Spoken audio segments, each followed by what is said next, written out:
देखो यार, जैसे मान लो जीओसी का ही एग्जांपल लें, जीओसी तुमने कंप्लीट कर दिया और नेक्स्ट चैप्टर पे बढ़ गए।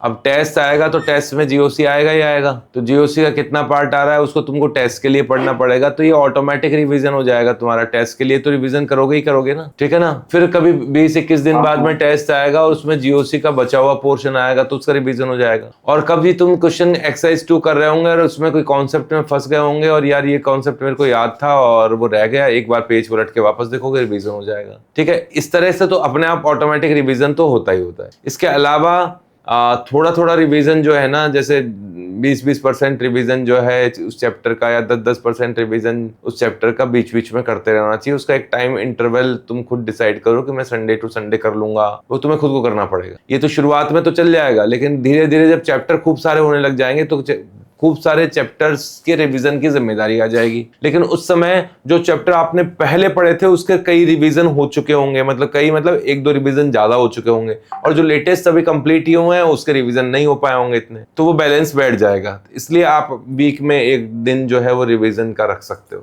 तो उस दिन केवल क्वेश्चंस करने हैं, रिवीजन करने हैं। इसीलिए हम लोग 5 दिन की क्लास रखेंगे या 6 दिन की क्लास रखेंगे, एक दिन बीच में फ्री देंगे।